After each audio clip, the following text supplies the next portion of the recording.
Bukan saja. Memang muncak.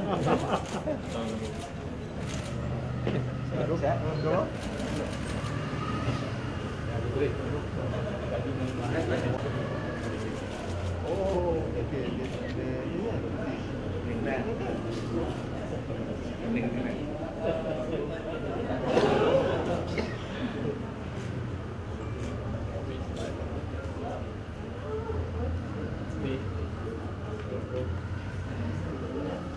Ni YDT. Sekarang dia pengajian. Presiden.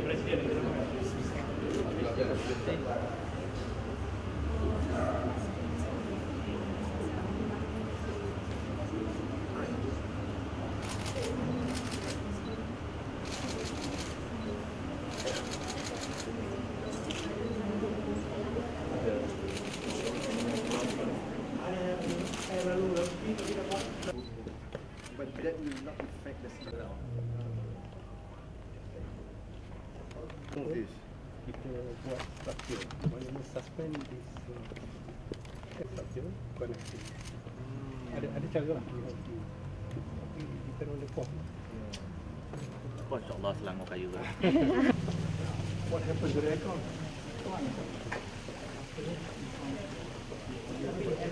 After 5 years, kan dah mula Kita ke mana? But what are the issues?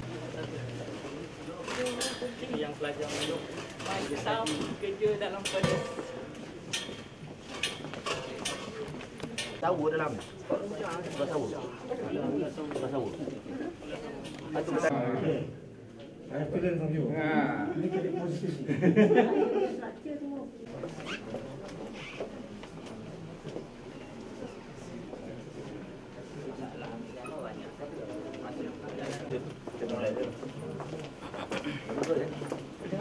Sebabkan kondusif, so kita nak bawa ataupun yang masyarakat tempatkan di komen.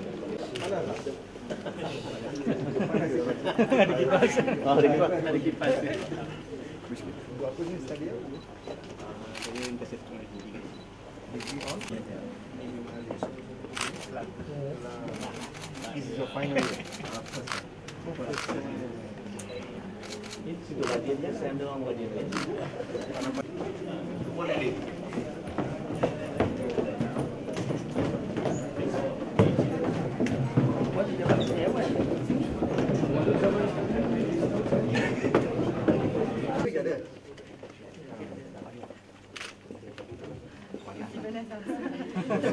Net building pun give her to net building. Kita semua dia main net building. Tapi banyak lagi. Bila orang tak datang buku kan agak ekspresif kan. So kalau buku nak ada aircon ni. Bila keadaan tidak kondusif orang tak boleh.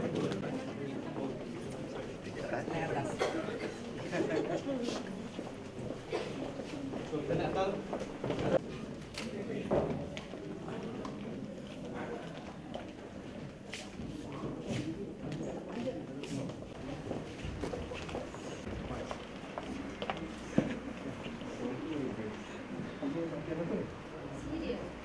serius.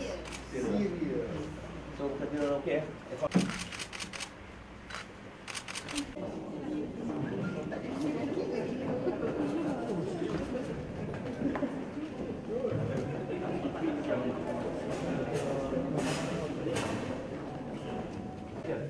Abang dia nak pilih ni. Betul betul ya. Dia nama Mak. Memang kita tak kira dia library. Habis dah.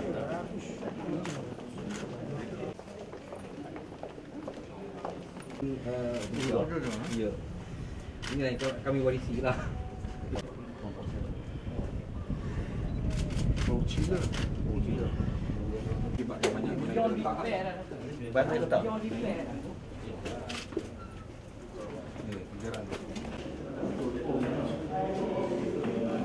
Ini semua dah tak boleh berfungsi. Dia dah depan dia dah tak macam kita dah design lebih lagi lah. Correct sound. Okay, kalau kita tukar poket per poket, part kita tak dapat warranty. Ya.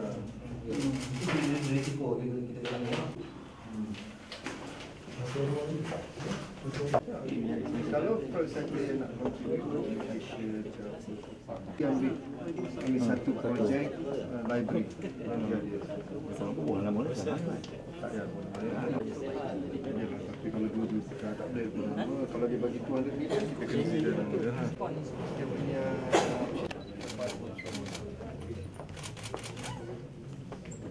So kita tu apa lift ya?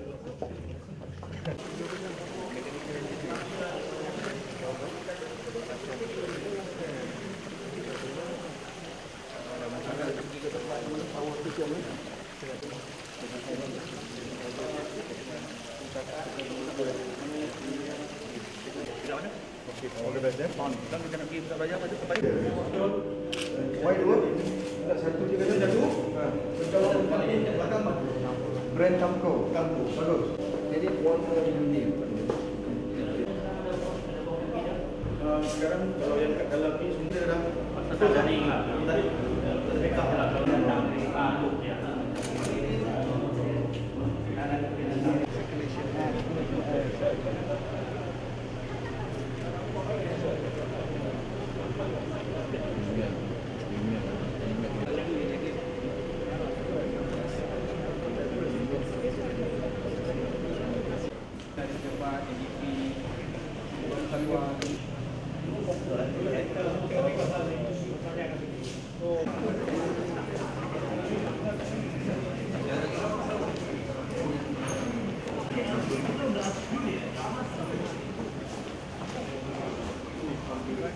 Patients you see today, Per day we have maybe around 20 but mainly they are students. students and Also some, staff. yeah, sometimes I eat and outside.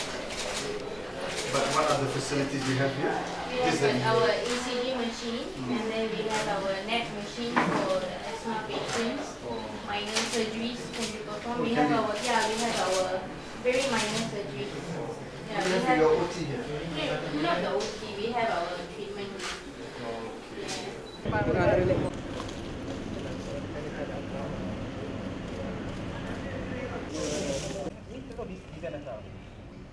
Kami memberi segera boleh itu yang mudah kumat. Dan macam kau? Ya, memang dah mungkin buat. Why you put the carpet on top of the? Ya, Tujuannya geotextile kan? Geotextile ni untuk separate. Dia tak nak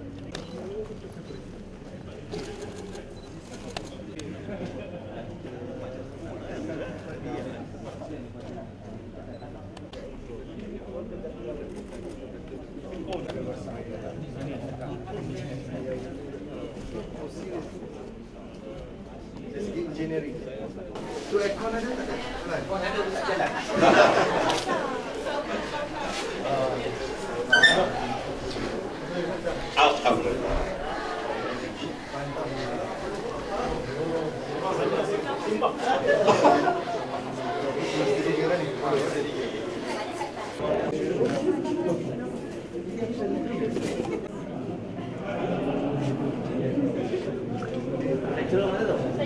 Nama apa?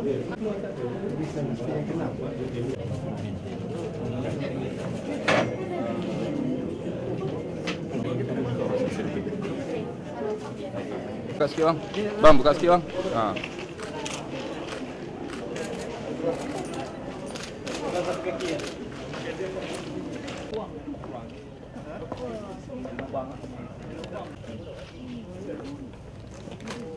Dia kira untuk dunia belajar di sini. Pembelajaran. Kalau tengok kan 25. So tu kejeruan tu bukan tu. dah belajar. Kita ada 800 unit. Universiti. Ada 33 belum. Tapi kita ada 3 lab untuk specialized lab. Untuk apa kursus-kursus tertentu je. Macam multimedia.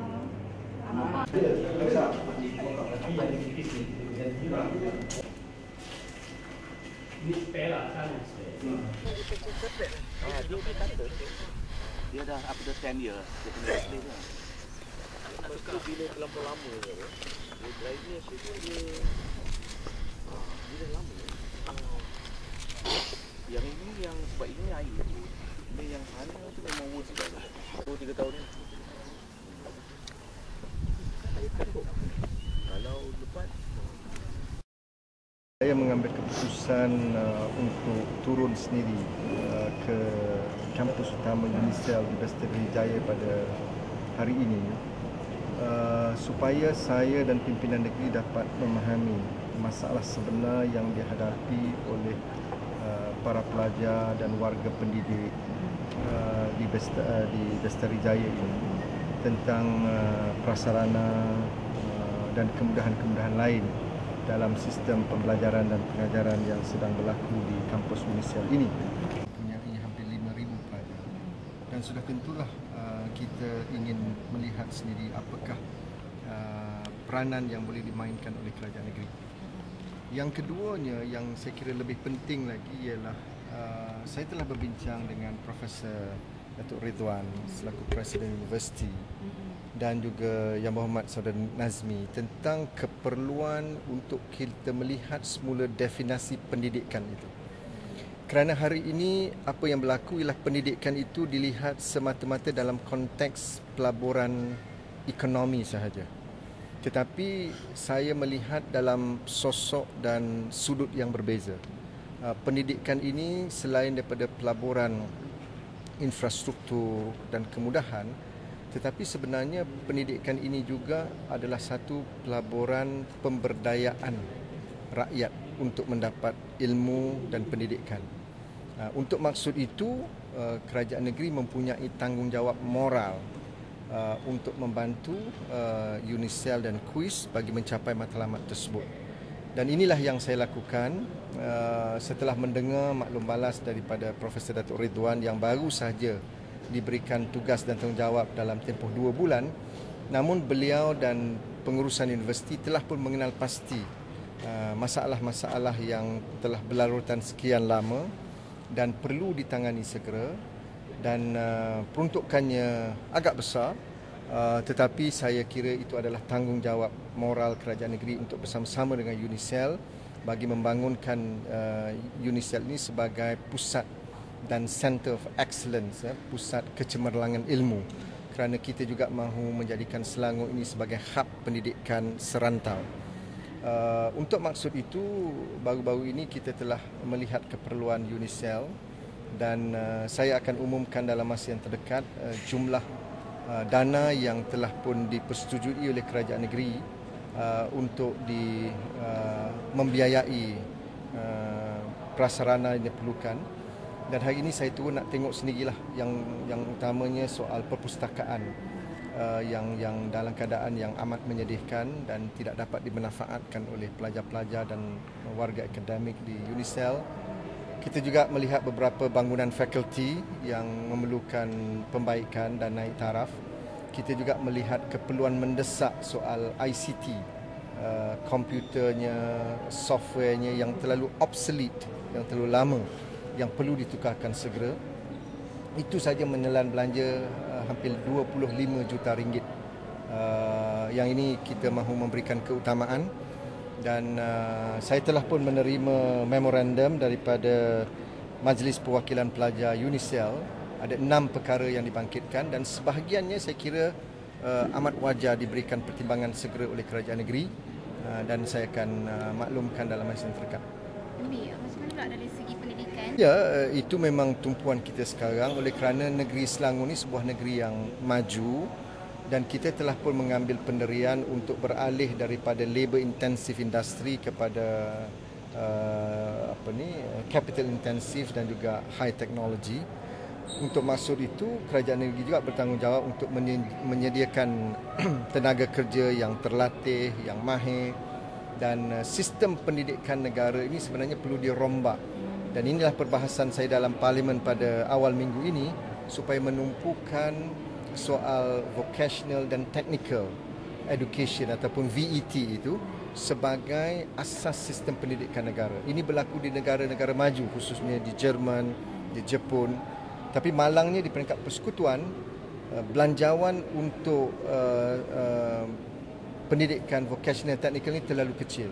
Jadi bagi saya elok kita mulakan di peringkat negeri di UNICEL untuk memastikan ada kurikulum tentang vocational dan technical, tetapi yang mendesak hari ini ialah beberapa isu prasarana yang terlalu daif dan tidak mungkin kita wujudkan satu jabatan baru ataupun fakulti baru untuk menumpukan soal vocational technical sekiranya bilik kuliah pun tidak mempunyai hawa dingin, makmal pun dalam keadaan yang daif, dan saya kira saya bertanggungjawab untuk memastikan isu-isu ini dapat diselesaikan segera.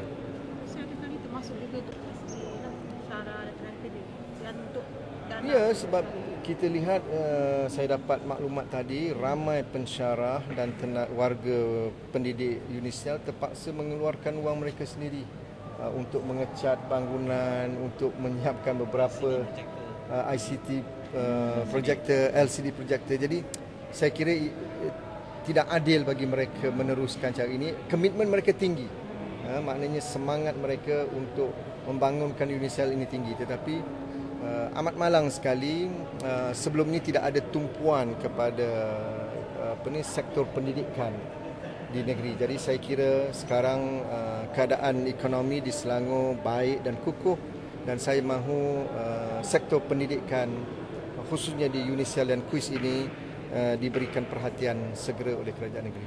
Bila agaknya Datuk Seri umumkan dana tu dalam bagi sebenarnya kita telah pun mengenal pasti keutamaan dan jumlah yang diperlukan. Mungkin dalam 1-2 minggu yang akan datang. Masa dekat. Boleh sentuh sikit memorandum yang dibagikan dalam NTT tu? Dia disebut apa je? Ya, ini pertama mereka berterima kasih kerana isu asrama telah pun selesai. Namun mereka minta kita pertimbangkan daripada yuran yang dikenakan itu mungkin boleh disemak semula. Ada juga cadangan untuk memberikan subsidi nasi dan sayur. Ini juga dilakukan oleh negara Jepun, beberapa universiti. Dan saya kira ini perkara-perkara basic yang wajar dipertimbangkan oleh kerajaan negeri. Okay?